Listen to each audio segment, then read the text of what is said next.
Swisher Family Farm here. How you all do? Remember, what we abide by is family, faith, and freedom here. That's our whole prerogative. Freedom to grow our own food. Freedom to have our land. Freedom to raise chickens.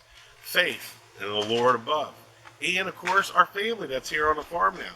If you all don't know, we moved here from Nashville, and we're in a rat race, and, you know, we need to get out of it. We left Nashville. We sold everything we had, moved out to the country, and we're loving it. The best thing we could have ever done.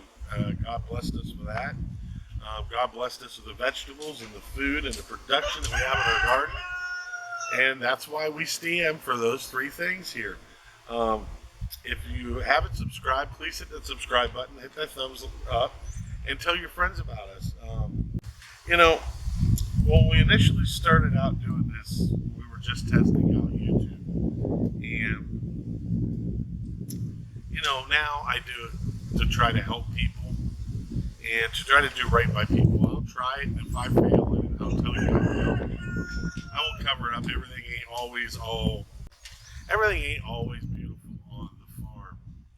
You do have problems. You do come into situations. You do have growing problems, and we do.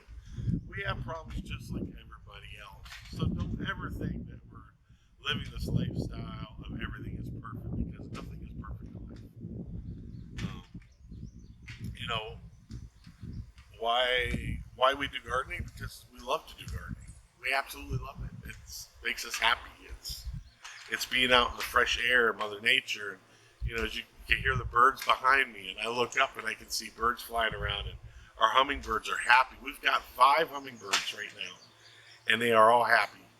And that's what we like to see. We like to see happy animals and take care of what God has given us, you know. Don't abuse it. Well, at that point, enough of that. Let's get back to what we're going to do today. Today we are planting acorn squash, our fall crop. Now, these acorn squash are just your standard acorn squash. Nothing fantastic about them. I love them. We're going to do a video once we get them to maturity, and we are going to cook some and give you guys some different ideas on how to cook acorn squash. We also want to show that in the fall, there's a lot of stuff you can plant in the fall that will get you through the winter. We've been working on a lot of different stuff. We got a lot of different stuff coming up in the garden. We're just trying to get it to where we know what works in our area and what don't work. And we've had a few failures, and we have a few succeeds. And, you know, I will state this, though. Everything that we have planted this year, for the most part, has done phenomenal. God has blessed us with that. I mean, if it wasn't for Him, we wouldn't have the food on the table that we have on the table right now. Okay, guys, so I say let's get back to work. Let's get these acorn squashes planted and come along with me for the ride.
Alright guys, so we got our acorn squash planted. We had some cabbages and cauliflower around. I had some marigolds around them, and I took those and retransplanted them in here. We'll come out here about once a month, take a shot for you, show you how everything's doing. Everything that is here can be planted with these acorn squash. Nothing will compete for soil, nutrients, vitamins, none of it. And the plus is that, you know, I'm all about making, not only getting something from the garden, but making a garden beautiful. You know, there's no more peace that I get than being in a garden. It's a place where you can go and sit and reflect on what's going on in the world today, and reflect on, you know, what you've been given, and it's all in how you interpret it when you're in the garden. I say, if you think gardening is not an easy job, don't get me wrong. I mean, me and Amy put a lot of time, a lot of effort, and a lot of money into this to get this done, but we look at the end result, and the end result is what we make of it. We want to be self-sufficient. We want to raise our own food, do our own canning, butcher our own pigs and cows and sheep and chickens, and we are getting there. You know, talked to a homesteader the other day, and his name is Ron. Hi, Ron. And we were just talking about, you know, slow and steady wins the race. Ron's been down there now for roughly I think a little over a year now. He's had the property for a while, and you know, they're slowly implementing things and getting stuff done, and you know, and it's like us, you know, we're slowly getting stuff done too, because you know, money doesn't grow on trees. It sure don't grow on trees. A lot of stuff, you know, we have to plan and save up for, and then we can build and do what we need to do. And then there's some stuff that has to be done, and you know, it's a lot of give or take in this homesteading life and farm, that sometimes you have to make critical decisions. And one decision that me and Amy have to make about all the time is what is possible to happen next. Now, you can never foresee the future, but what we can do is try to prepare for it. And in which fact, in some ways, we are having the garden, canning our food, butchering our own animals, getting our own animals, fencing, and all that.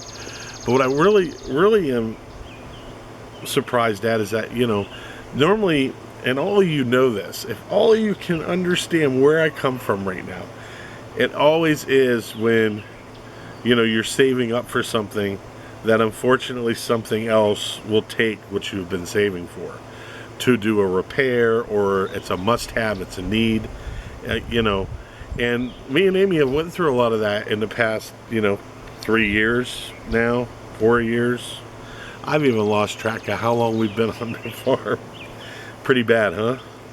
But you get out here and you get so lost in here, in the garden, and in being on the farm, that, you know, all the stuff that's going on in the outside world, don't get me wrong, we care.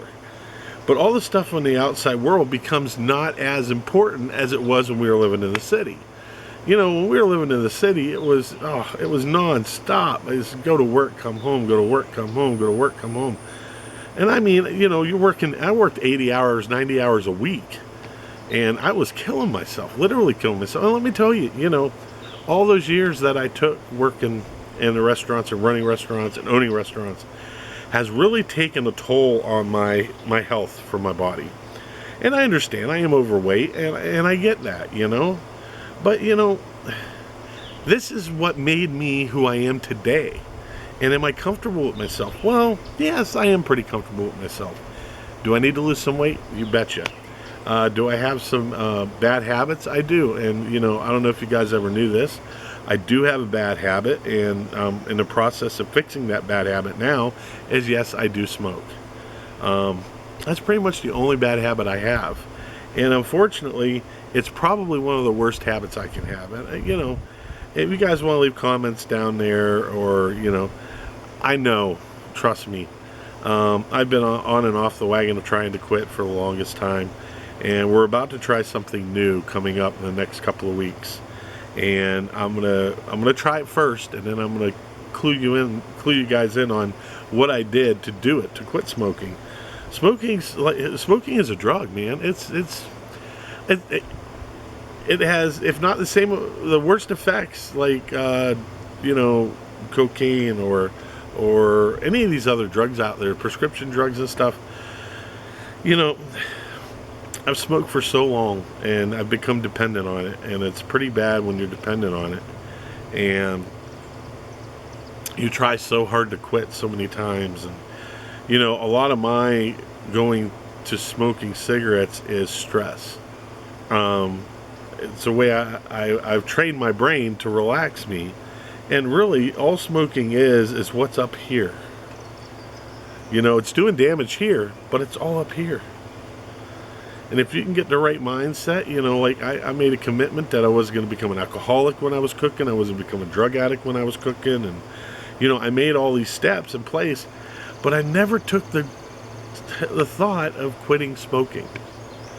You know, if I quit smoking, that would make Amy the happiest wife in the world, because that's the one thing she doesn't like.